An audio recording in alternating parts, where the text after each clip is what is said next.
കേന്ദ്ര സർക്കാരിന്റെ വേലകളൊന്നും വിലപ്പോവാത്ത ഇന്ത്യയിലെ ഒരേയൊരിടം സുപ്രീം കോടതിയാണ്. ദിവസവും ഏതെങ്കിലും അടിസ്ഥാനരഹിതമായ കേസുകളുമായി കോടതിയെ സമീപിക്കുന്ന സർക്കാരിന് കടുത്ത ഭാഷയിൽ കോടതിയിൽ നിന്ന് വിമർശനം കേൾക്കേണ്ടി വരുന്നത് സ്ഥിരം കാഴ്ചയാണ്. അനാവശ്യമായ നിയമ പോരാട്ടങ്ങളിലൂടെ കോടതികളുടെ വിലപ്പെട്ട സമയം പാഴാക്കുന്ന കേന്ദ്ര സർക്കാരിന്റെ രീതിക്ക് സുപ്രീം കോടതിയുടെ ഭാഗത്തു നിന്നും കനത്ത പ്രഹരമാണ് ഇപ്പോൾ ലഭിച്ചിരിക്കുന്നത്. നീതിന്യായ വ്യവസ്ഥയെ വെല്ലുവിളിക്കുന്ന രീതിയിൽ നിസ്സാരമായ കാരണങ്ങൾ ഉന്നയിച്ച് അപ്പീലുകളുമായി എത്തുന്ന സർക്കാരിനെ ബിഗസ്റ്റ് ലിറ്റിഗന്റ് അഥവാ ഏറ്റവും വലിയ വ്യവഹാരി എന്ന് വിശേഷിപ്പിച്ചാണ് കോടതി രൂക്ഷമായി വിമർശിച്ചാൽ മാത്രം സർക്കാർ നന്നാവില്ലെന്ന് ബോധ്യമുള്ള കോടതി രാജ്യത്തെ പരമോന്നത കോടതിയുടെ സമയം നഷ്ടപ്പെടുത്തിയതിന് 25,000 രൂപ പിഴയും കേന്ദ്ര സർക്കാരിനെതിരെ വിധിച്ചു. Justice BV Nagarathna, justice Ujjal Bhuyan എന്നിവരടങ്ങിയ ബെഞ്ചാണ് നടപടി സ്വീകരിച്ചിരിക്കുന്നത്. പഞ്ചാബ് ഹരിയാന ഹൈക്കോടതിയുടെ ഒരു ഉത്തരവിനെതിരെ കേന്ദ്ര സർക്കാർ നൽകിയ അപ്പീൽ പരിഗണിക്കുകയായിരുന്നു കോടതിയുടെ അസാധാരണ നീക്കം. ഒരു CISF ഉദ്യോഗസ്ഥനെ സർവീസിൽ നിന്ന് പിരിച്ചുവിട്ട നടപടി ഹൈക്കോടതി റദ്ദാക്കിയിരുന്നു. ഈ വിധിക്കെതിരെയാണ് കേന്ദ്ര സർക്കാർ സുപ്രീം കോടതിയെ സമീപിച്ചത്.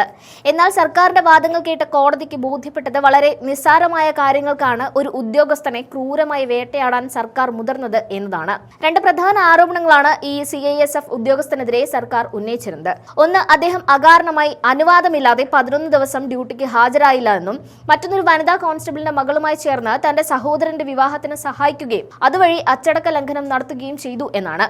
എന്നാൽ ഈ രണ്ട് ആരോപണങ്ങളും കെട്ടിച്ചമച്ചതാണെന്ന് ഹൈക്കോടതിയിൽ തന്നെ തെളിയിക്കപ്പെട്ടതാണ്. ഉദ്യോഗസ്ഥൻ 11 ദിവസം അവധിയെടുത്തത് ഔദ്യോഗികമായി അനുവദിക്കപ്പെട്ട മെഡിക്കൽ ലീവ് പ്രകാരമായിരുന്നുവെന്ന് രേഖകളിലുണ്ട്. രണ്ടാമത്തെ ആരോപണത്തിൽ ബന്ധപ്പെട്ട യുവതി തന്നെ നേരിട്ട് കോടതിയിൽ ഹാജരായി സ്വമേധയാ കല്യാണത്തിൽ പങ്കെടുത്തതാണെന്ന് കൂടി ബോധിപ്പിച്ചതോടെ ആ വാദവും ഹൈക്കോടതിയിൽ വെച്ച് തന്നെ പൊളിഞ്ഞു വീണിരുന്നു. എന്നാൽ കേന്ദ്ര സർക്കാർ വിട്ടുകൊടുക്കാൻ തയ്യാറായിരുന്നില്ല. ഹൈക്കോടതിയുടെ വാദത്തെ തള്ളി കേന്ദ്ര സർക്കാർ അങ്ങനെ സുപ്രീം കോടതിയെ സമീപിക്കുകയായിരുന്നു. ഇക്കാര്യങ്ങളെല്ലാം ഹൈക്കോടതിയിൽ തെളിയിക്കപ്പെട്ടതാണെന്നിരിക്കെ വീണ്ടും എന്തിനാണ് കേന്ദ്ര സർക്കാർ ഈ കേസ് സുപ്രീം കോടതിയിലേക്ക് വലിച്ചിഴച്ചത് എന്നതായിരുന്നു ജസ്റ്റിസ് നാഗരത്നയുടെ പ്രധാന ചോദ്യം. നമ്മുടെ കോടതികളിൽ ലക്ഷക്കണക്കിന് കേസുകൾ കെട്ടിക്കിടക്കുന്നു എന്ന് നമ്മൾ നിരന്തരം കേൾക്കുന്നു. എന്നാൽ ആരാണ് ഇതിന് ഉത്തരവാദി? ഏറ്റവും വലിയ വ്യവഹാരി കേന്ദ്ര സർക്കാർ തന്നെയാണെന്ന് ഈ കേസ് തെളിയിക്കുന്നു. ഹൈക്കോടതി കൃത്യമായ വിധി പുറപ്പെടുവിച്ചിട്ടും അത് അംഗീകരിക്കാതെ അനാവശ്യമായി അപ്പീലുകൾ നൽകുന്നത് കോടതി സംവിധാനത്തെ അടിച്ചമർത്തുന്നതിന് തുല്യമാണ് എന്ന് കോടതി നിരീക്ഷിച്ചു.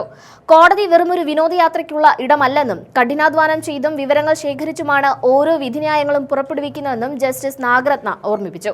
സർക്കാർ ഇത്തരം ബാലിശമായ കേസുകളുമായി വരുമ്പോൾ അത് സത്യസന്ധരായ ഉദ്യോഗസ്ഥരുടെ ജീവിതം തകർക്കുക മാത്രമല്ല, നീതി തേടിയെത്തുന്ന ആയിരക്കണക്കിന് സാധാരണക്കാരുടെ അവസരം കൂടിയാണ് ഇല്ലാതാക്കുന്നത് എന്നുകൂടി കോടതി വിമർശിച്ചു. ഈ വാർത്തയോടൊപ്പം തന്നെ രാജ്യത്തെ ഞെട്ടിച്ച മറ്റൊരു സംഭവം കൂടി ഇതോടൊപ്പം കൂട്ടി വായിക്കേണ്ടതുണ്ട്. പരിസ്ഥിതി പ്രവർത്തകനായ സോനം വാങ്ചുക്കിനെതിരെയുള്ള സർക്കാരിന്റെ നീക്കങ്ങളാണത്. ലഡാക്കിന്റെ സംരക്ഷണത്തിനായി ശബ്ദമുയർത്തി അദ്ദേഹത്തെ ജയിലിൽ അടയ്ക്കുകയും മാസങ്ങളോളം വിചാരണയില്ലാതെ തടയുകയും ചെയ്തു. എന്നാൽ കോടതിയിൽ എത്തിയപ്പോൾ അദ്ദേഹത്തിനെതിരെയുള്ള എല്ലാ ആരോപണങ്ങളും സർക്കാർ പെട്ടെന്ന് പിൻവലിച്ചു. ഇത് കാണിക്കുന്നത് പലപ്പോഴും കൃത്യമായ തെളിവുകളില്ലാതെ പൗരന്മാരെ വേട്ടയാടാനും പിന്നീട് കോടതിയിലെത്തുമ്പോൾ കേസുകൾ പിൻവലിക്കാനും സർക്കാർ മടിക്കുന്നില്ല എന്നാണ്. സോനം വാങ്ചുക്കിന്റെ കാര്യത്തിൽ സംഭവിച്ചതുപോലെ പൗരന്മാരുടെ മൗലികാവകാശങ്ങൾ ലംഘിക്കുന്ന ഉദ്യോഗസ്ഥർക്കും സർക്കാരിനുമെതിരെ കർശനമായ നടപടി വേണമെന്ന ആവശ്യം ഇപ്പോൾ ശക്തമാണ്. തെറ്റായ ആരോപണങ്ങൾ ഉന്നയിച്ച ഒരാളെ തടവിലിടുകയും പിന്നീട് കോടതിയിൽ പരാജയപ്പെടുമ്പോൾ പിന്മാറുകയും ചെയ്യുന്നത് ഭരണഘടനാ വിരുദ്ധമാണ്. കേന്ദ്ര സർക്കാരിന്റെ നിയമവിരുദ്ധ ചെയ്തികൾ ഇതുകൊണ്ടൊന്നും അവസാനിക്കുന്നില്ല. ഇത് വെറും 1-2 ഉദാഹരണങ്ങൾ മാത്രമാണ്. നിയമം എല്ലാവർക്കും തുല്യമാണെന്നും ഭരണകൂടം പൗരന്മാരെ അടിച്ചമർത്താൻ നോക്കിയാൽ കോടതികൾ ഇടപെടുക തന്നെ ചെയ്യുമെന്നും ഒരിക്കൽ കൂടി തെളിയിക്കപ്പെട്ടിരിക്കുകയാണ്.